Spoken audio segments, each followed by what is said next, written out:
Howdy y'all, Kelly from Broken Carnivore. I am doing a trial that I have never done before with steaks. Before I have done dry brine where I salted both sides of the steak, put them on a cooling rack underneath a cookie sheet, put it in the fridge for a couple hours to maybe a day to where the steaks are really tender. But I have never done dry aged steak. I never ate a dry aged steak. I hear that this is a game changer when it comes to dry aged steaks. I never done them before. I never had one. I don't know how long that you're supposed to have them in a refrigerator or a dry age cooler or climate control cooler or a dry age refrigerator. I just use my own refrigerator here at home, and I just did my dry brine method that I usually do, salted both sides. I did a ribeye and I did a KC strip. I did these a few days ago, and I left them in the refrigerator to do a little bit of a dry age, which if you look, you can kind of see that it is a little dry aged. I don't know if it show up very well on the camera, but I'm going to give this a try, and if it's very tasty and very tender, I may do another video where I dry age a steak for maybe 7 days or 14 days or whatever, how long it needs to get that proper dry age. I'd had 3 or 4 days on these steaks, and I'm going to give it a whirl. I am going to be cooking these on my Weber grill outside. It's a kettle style charcoal grill. I use lump charcoal. I don't use regular charcoal briquettes because sometimes they are bad. They're full of chemicals. I don't like to use lighter fluid. I just have a charcoal chimney where I like the charcoal, which I have going outside. I am doing what they call an indirect grilling, where one side you put your charcoal on one side of the grill, and then on the other side is no charcoal, so no heat there. And what I do is I start out with the steaks on the cooler side where it's slow, and I'm going to try to cook to an internal temperature of say 90 to 100, maybe 110, because what I'm going to do is then I'm going to take, I have hot gloves I'll put on, and I'll take and do a sear or a reverse sear where I'll take the grill grate and I will take and I'll turn it and put the steaks on the hot side to get that sear, the desired sear that I would like on the steaks. So what I'm going to do is I have my probes. What I use is this Govee thermometer, which it is Bluetooth. I will link that in the description box down below where I got this from.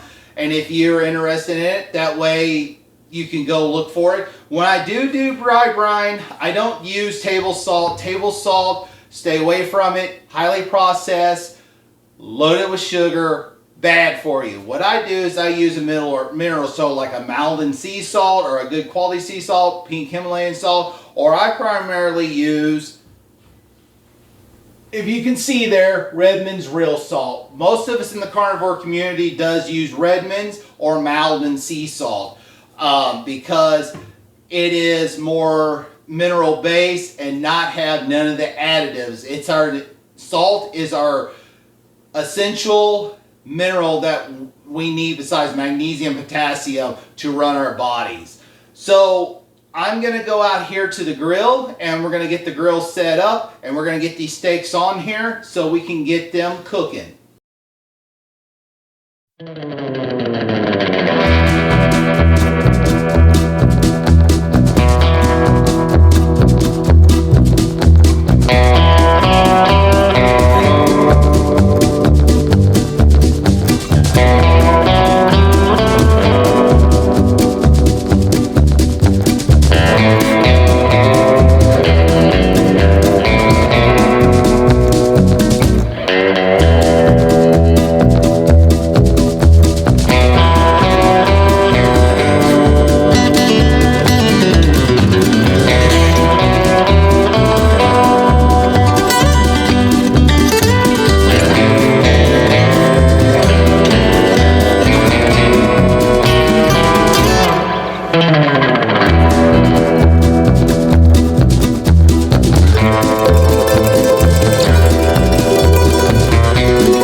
All right, the steaks are done.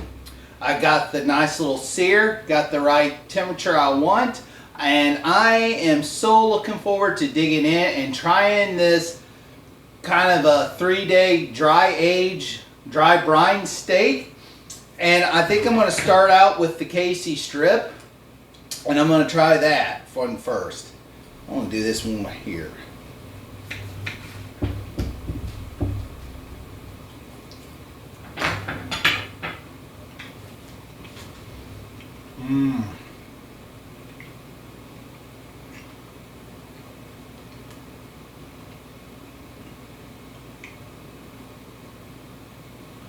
Holy cow, that is a game changer. I don't know what a longer dry aged steak tastes like. That was in the refrigerator after I did a dry brine for 3 to 4 days. And that KC strip was delicious. It was very tender. I'm going to try the ribeye and see how it is. Ooh.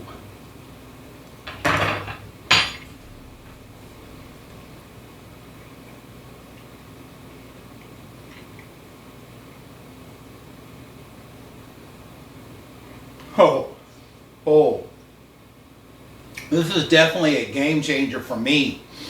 Just for 3 days, I'm definitely at least minimum, when I have steak, I'm going to minimally at least set them in the fridge when I do a dry brine, at least minimum to 3 or 4 days. I definitely want to do a longer dry aged steak. I'm going to research it to see how long the minimum we need or the maximum days that I need to dry brine. But man, I never had a steak like that before. I just get regular steaks where I just cook them on the grill or cook them in the pan, you know, to get to the desired temperature you want, internal temperature you want, you know, the medium, whatever you desire. You know, May is rare now, or medium rare, and or do a 2-hour dry brine or 24-hour dry brine. But this is definitely a game changer for me, and if you want to try it, go for it. I know probably some of you out there have dry aged steaks. Some of you have probably done dry aged steaks. So if you saw this video and you like it, please hit that thumbs up for me. Comment down below if you had dry aged steak before, or you done a dry aged steak before, or even just say hi, and share it, because the more information we get out there, the more likes, the more comments, YouTube will get this content out there further. Like always, let's be kind, be positive, have a good attitude, and encourage, support one another. Y'all have a great day. Make sure you get plenty of fat and eat your meat. I'm going to have some more of this. Wow. Whew.